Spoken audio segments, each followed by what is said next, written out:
Bonjour à tous et bienvenue dans cette vidéo au cours de laquelle je vais développer la partie 3 du chapitre 3 sur le commerce international et l'internationalisation de la production. Donc l'idée c'est à la fois de corriger bien sûr le travail que vous aviez à faire pour le début de la semaine, mais également de commenter le cours que vous avez téléchargé sur l'ENT. Alors, d'abord, la transition avec les deux premières parties. Dans les deux premières parties, on avait vu que le commerce international avait été en plein essor au lendemain de la Seconde Guerre mondiale, ce que l'on a expliqué par l'affaiblissement des mesures protectionnistes et le développement du libre-échange. Et donc, on va chercher à nouveau à expliquer cet essor, ce développement du commerce international, mais cette fois par la naissance, le développement de firmes multinationales. Pourquoi? Parce que la naissance des firmes multinationales dans les années 1970 a renforcé l'augmentation des échanges commerciaux internationaux. Alors d'ailleurs, donc c'est ce qu'on voit ici dans la transition entre les parties 1 et 2 et la partie 3 du chapitre 3.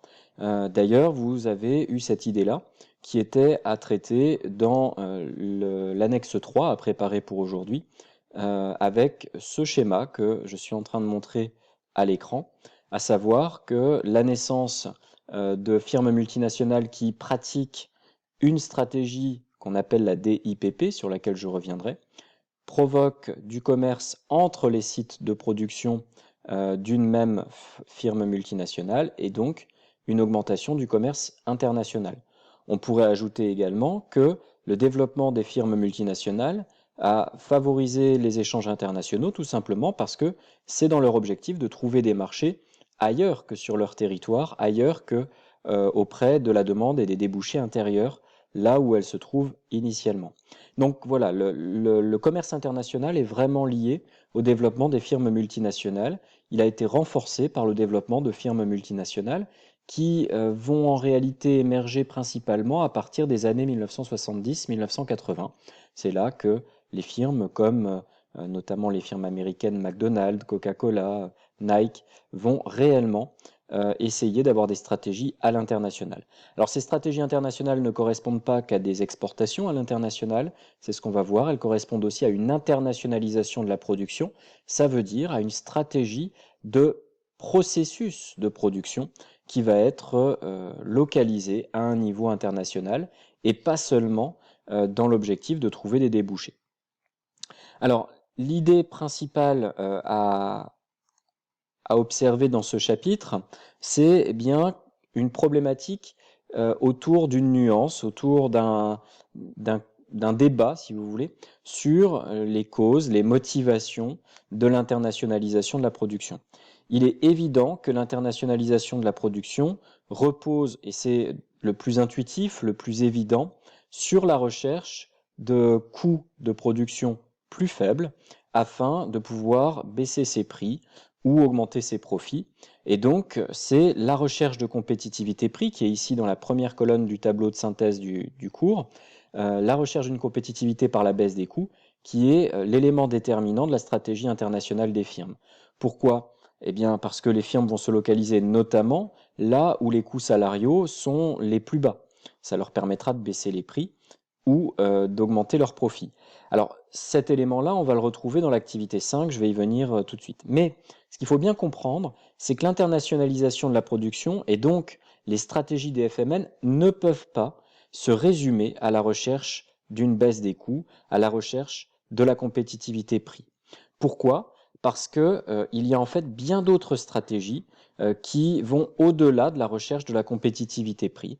C'est la recherche d'une compétitivité hors prix, c'est-à-dire d'un avantage que le produit de la firme pourra obtenir, non pas d'un prix plus bas que ses concurrents, mais d'une meilleure qualité, d'une meilleure image, d'une meilleure fiabilité, ainsi que l'accès à des infrastructures qui sont essentielles à la production. Donc on voit bien que on ne va pas toujours localiser des usines là où c'est le moins coûteux, mais bien là où non seulement les coûts sont suffisamment bas pour être attractifs, mais aussi sur des territoires qui sont attractifs en dehors de considérations relatives aux coûts, mais qui sont attractifs pour des considérations relatives aux infrastructures, à la qualité de la main-d'œuvre qui est accessible, bref, à d'autres facteurs. On va y revenir.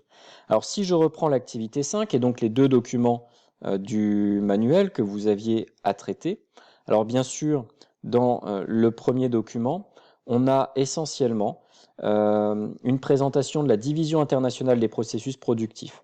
Qu'est-ce que c'est que la DIPP? La DIPP, c'est l'idée qu'une entreprise va localiser différentes étapes du processus de production sur des territoires différents afin ensuite de regrouper tous ces éléments pour pouvoir réellement produire le bien ou le service concerné. Alors, la DIPP, on présente souvent l'exemple que je vous ai d'ailleurs rappelé avec une carte dans le cours. On présente souvent l'exemple d'Apple. Apple va concevoir ses produits à Cupertino, d'accord? Donc c'est à l'ouest des États-Unis, en Californie. Donc vous l'avez ici, le point de conception. Mais Apple ne va pas du tout réaliser le produit en lui-même. Il va le concevoir à Cupertino. Il va concevoir également les systèmes d'exploitation qui permettent au matériel de fonctionner. Mais en réalité, c'est bien dans des sites de production asiatiques, au Japon, en Corée du Sud et principalement en Chine, qu'on va avoir le produit qui se crée progressivement.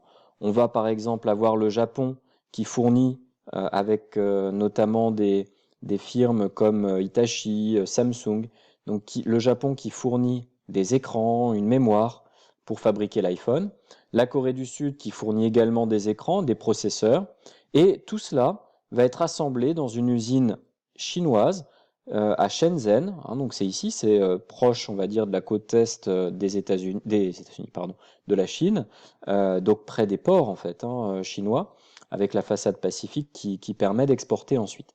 Et tout cela va ensuite être rapatrié dans les pays où l'iPhone sera vendu. Donc on voit bien une décomposition internationale du processus productif. Pourquoi est-ce qu'on ne produit pas tout en Californie? Eh bien parce qu'en Californie, on a accès à une main-d'œuvre qualifiée qui permet de concevoir le produit, qui permet de concevoir des logiciels, des systèmes d'exploitation pour utiliser ce matériel. Mais les coûts sont trop élevés pour y implanter le site où on va produire réellement l'appareil en lui-même. Et puis, inversement, pourquoi est-ce qu'on va pas uniquement faire les écrans tactiles, les processeurs, les mémoires en Chine? Eh bien, tout simplement parce qu'en fait, l'iPhone est composé de différents produits, des écrans, des processeurs, qui sont pas des processeurs ou des produits Apple. Apple n'a fait que les assembler, il a prévu comment les associer les uns aux autres, mais il ne les a pas créés. Donc en fait, ils sont créés au Japon et rapatriés ensuite en Chine, là où tout va être assemblé. Il y a donc une DIPP. Alors pourquoi l'assemblage se fait en Chine? Parce que l'assemblage nécessite un peu moins de qualification de la part de la main-d'œuvre, donc on cherche une main-d'œuvre moins qualifiée, moins onéreuse. Là, c'est bien la logique de baisser les coûts de production qui prime, permettant ainsi à Apple de proposer des appareils chers, mais à un coût de production très bas, donc de réaliser des profits élevés. C'est ce qui permet à Apple d'être le producteur de smartphones le plus rentable du monde. Alors si je reprends du coup l'activité 5, la DIPP permet de profiter des avantages comparatifs offerts par chaque État. La Chine a une main-d'œuvre peu qualifiée, abondante et peu coûteuse. Le Japon et la Corée du Sud disposent d'appareils informatiques, de composants informatiques qui sont de première qualité, très innovants, très récents et qui sont fiables. Et la Californie dispose d'une main-d'œuvre créative, bien formée, qui permet de concevoir les produits. Donc on a décomposé le processus pour profiter de chacun de ces avantages comparatifs. L'autre avantage de la décomposition du processus productif, c'est l'optimisation fiscale, c'est-à-dire que la firme va pouvoir localiser la production dans le pays qui prélève le moins d'impôts, si vous voulez, le moins d'impôts sur les sociétés. Donc plutôt que d'afficher, par exemple pour Apple, tous ses profits au Japon, là où l'impôt sur les sociétés est peut-être plus élevé qu'en Chine, eh bien, il va davantage faire apparaître dans ses comptes les profits au niveau de son unité chinoise. Ou bien, il va les faire apparaître au niveau de son unité californienne, si la Californie, par exemple, lui octroie des exonérations fiscales. De la même façon, On voit bien que les coûts salariaux sont ici un des déterminants clés. On essaie de localiser là où les coûts salariaux sont les plus bas avec la productivité la plus forte. N'oubliez pas, c'est ce qu'on avait vu dans le chapitre sur le marché du travail. La décision sur les coûts n'est pas désaxée, n'est pas décoordonnée par rapport à la question de la productivité du travail. L'idée, c'est de baisser les coûts et d'obtenir une meilleure compétitivité prix.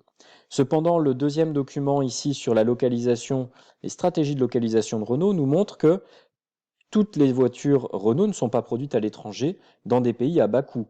Toutes les voitures Renault ne sont pas produites en Slovénie, en Roumanie, en Turquie, en Algérie, au Maroc et même en Espagne. Il y en a toujours, et d'ailleurs une part importante, qui est produite en France, là où le coût salarial, le salaire horaire est le plus élevé. On peut remarquer cependant que le choix de conserver une production automobile en France peut avoir deux motifs. Le premier motif, c'est d'abord de conserver l'image de Renault, qui est une image associée à la France, une image relativement sérieuse, de fiabilité, de qualité des produits, même si ce n'est pas encore au niveau des produits allemands, et une image également d'exclusivité, de luxe, qui est fortement recherchée au niveau international. Voilà pourquoi Renault conserve des sites de production en France, d'autant plus que dans ces sites de production, c'est là qu'il produit les voitures dont le prix est le plus élevé. Si vous regardez par exemple les Clio, dont le prix est autour de 13 14 000 euros, on voit bien que ces véhicules sont produits dans des pays à bas coût, alors que la Mégane, la Laguna, dont les prix dépassent les 20 000 voire les 30 000 euros, sont des produits plutôt créés en France, là où la main-d'œuvre est plus qualifiée, plus coûteuse aussi, mais où ça se justifie parce que la valeur ajoutée du fait des prix plus élevés est plus importante. Pourquoi est-ce qu'on localise? Tout simplement parce que pour le haut de gamme, l'image, la qualité est important, sont importantes, parce qu'il faut innover. Donc ça, c'est quelque chose que j'avais oublié de mettre dans ma correction, dans les fichiers que je vous ai envoyés de la correction, c'est la capacité d'un territoire à être porteur d'innovation, puisque c'est générateur de compétitivité, c'est-à-dire de compétitivité hors prix. Voilà pour le commentaire de la correction et du cours. Donc ici, vous retrouverez dans le chapitre un tableau qui compare, qui distingue les deux types de stratégies. La stratégie qui recherche stratégie de recherche d'une compétitivité prix en baissant les coûts de production, notamment les coûts salariaux, et une seconde recherche de compétitivité qui correspond à la compétitivité hors prix, c'est-à-dire qui ne repose pas sur un prix plus bas que les concurrents, où l'image, la qualité, l'innovation comptent davantage. Donc, de manière assez rapide, je redéveloppe un ou deux éléments. Donc, bien sûr, ce qui compte, c'est les coûts salariaux, je vous l'ai mis ici. C'est le fait aussi d'avoir des territoires à faible fiscalité et des territoires où on a directement accès à la matière première, de façon à ne pas avoir de coûts de transport ou de risque d'approvisionnement en matière première. Alors là, oui, je vous ai mis effectivement la question de la monnaie, de la dépréciation de la monnaie. Effectivement, dans les pays où la monnaie se déprécie, on a une meilleure compétitivité prix, tout simplement parce que quand notre produit est à un prix exprimé en monnaie qui se déprécie, il est moins cher pour les autres, c'est-à-dire pour les autres pays qui l'importent. Bon, ça je le réexpliquerai peut-être en classe le jour où on reviendra en classe parce que c'est un peu complexe, c'est un peu technique, donc c'est secondaire pour vous pour l'instant. Pour la stratégie de compétitivité hors prix, évidemment, il faut aller là où la main-d'œuvre est fortement diplômée, bien formée, en bonne santé, afin de faire des tâches de conception. Il faut également aller là où il y a des infrastructures publiques qui sont de bonne qualité. Par exemple, on ne voit pas bien comment les firmes multinationales pourraient se passer d'Internet à haut débit aujourd'hui, et donc du coup avoir des sièges sociaux dans des pays où le réseau d'électricité, le réseau de haut débit est instable, n'est pas envisageable. On peut aussi avoir à se localiser dans un pays où l'image est favorable, c'est le cas de l'Allemagne notamment et de la France, c'est le cas aussi des États-Unis, et enfin se localiser là où il y a une demande forte afin de pouvoir y répondre de manière rapide avec une certaine proximité. C'est pour ça que par exemple Peugeot, Renault, Citroën ont créé des sites de production en Chine. Les voitures produites en Chine ne reviennent pas en Europe, simplement elles permettent d'être directement sur place et de ne pas subir de taxes douanières.